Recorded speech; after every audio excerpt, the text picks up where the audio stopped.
Hello again, friends. This is Teresa with Homeschool Primer, and today's book is Abe Lincoln's Hat by Martha Brenner.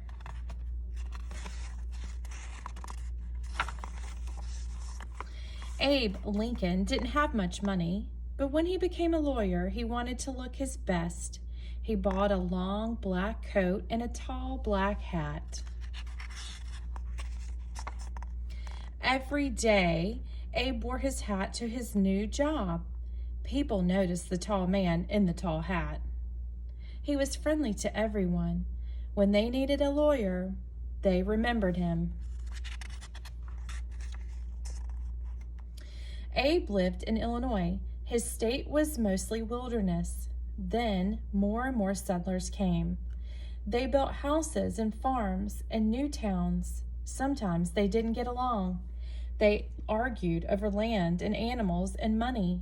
Lawyers like Abe could help people settle their arguments. They could help people get a fair trial in court. Abe Lincoln was a smart lawyer. People came to him with all kinds of problems. He helped them all, but he had one problem himself. He forgot to answer letters. He forgot where he put important papers. A good lawyer cannot forget. Abe wanted to be a good lawyer, but he was not a good paper keeper. What could he do? Abe had an idea. His tall hat. He could push letters deep inside it. He could stuff notes into the leather band.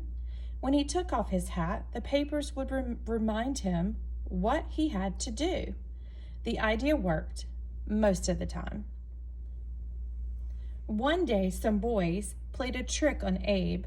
They tied a string across the street. They strung it way up high. Everyone in town could walk under it.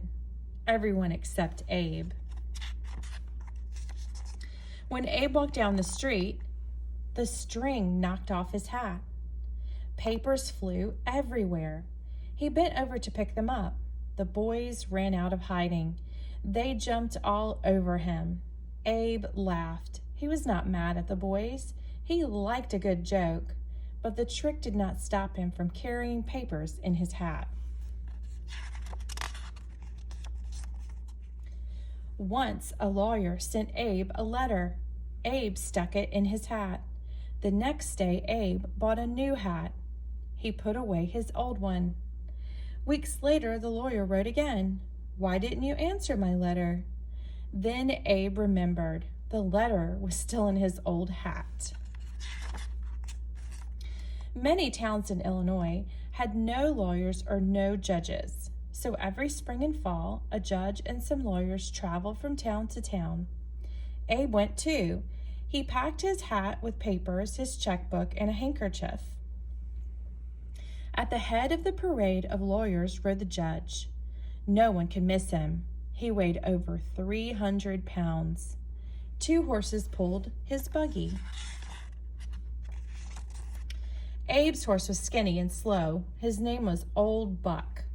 Abe and Old Buck traveled lonely country roads, in the snow, in the rain, in the mud. Traveling made Abe very tired. He dreamed of a soft bed and a good meal.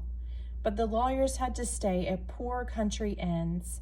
The food was bad, the rooms were cold, the beds were crawling with bugs. The lawyers had to share beds. Except the judge. He had his own bed. Early in the morning, the courthouse bell would ring. Abe hurried to court. Pigs lived under one courthouse. Abe had to talk loudly over the grunts and squeals. People came from near and far to hear Abe. He made trials easy to understand.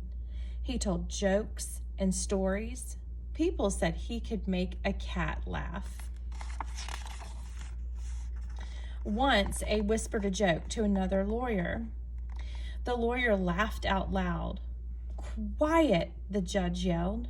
"You are fined $5. When the trial was over, the judge asked to hear the joke. He laughed as hard as the lawyer. "That was worth $5, he said. "Forget the fine." At another trial, two men argued over who owned a young horse. Each said he owned the mother of the colt. Abe led everyone outside. He put the two grown horses on one side of the lawn. He held the colt on the other side. Then he set the colt free.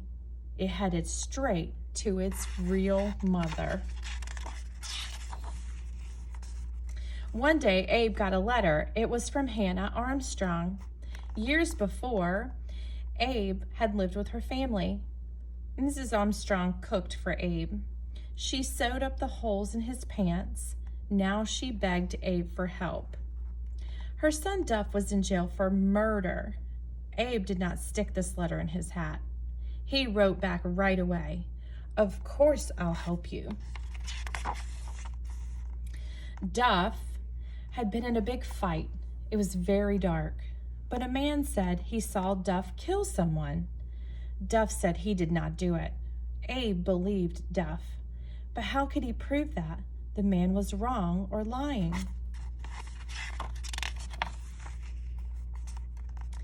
"How could you see in the dark?" Abe asked the man. "The moon was full," the man said. "It was bright as day." "Are you sure the moon was full?" Abe asked again and again. "Yes," the man repeated. Then Abe held up a famous book of facts. It said there was no moon in the sky at the time of the fight. Now no one believed the man anymore. The judge set Duff free. Abe believed slavery was wrong. His state had laws against it, but the laws were not clear. Many blacks were treated like slaves. Nance was one of them. She worked for a storekeeper who sold her to another man. This man treated Nance badly, so she would not work for him. Abe argued for Nance in court. Illinois was a free state, he said. All its people are free, whatever their color. The judge decided Abe was right. From then on, no one could be bought or sold in Illinois. Abe had saved Nance, but half the states in America still had slaves. In a few years, there would be new states out west. Abe did not want slavery to spread to these states. Abe tried to get elected to the U.S. Senate. If he won, he could make laws to stop slavery. He ran against Stephen Douglas. Douglas argued that each state should decide for itself if it wanted slaves. They gave speeches all over Illinois. Thousands of people heard them. Abe lost the election, but became famous. In 1860, Abe ran for president. Stephen Douglas ran too. This time, Abe won. Abe grew a beard for his new job. He took his family to Washington. At every train station, crowds cheered the new president. Abe was ready to make his first speech as president. He carried a cane, a tall silk hat, and his speech. He looked for a place to put his hat. Stephen Douglas stepped up. "If I can't be president," he said, "I can at least hold his hat." Abe Lincoln was a great president. He freed the slaves. He worked for fair laws. He helped unite the nation after a long war. But he never changed his ways. He always kept important papers in his tall hat. And here's some pictures of Judge David Davis, Duff Armstrong, Stephen Douglas, and Abraham Lincoln. All the stories in this book are true, and all the people really lived. Here are photos of some of them. When the photos were taken around 1860, the camera was a new invention. Thank you for joining us for the reading of Abe Lincoln's Hat. I hope you will join us again for another read, and subscribe to our YouTube page for more like this.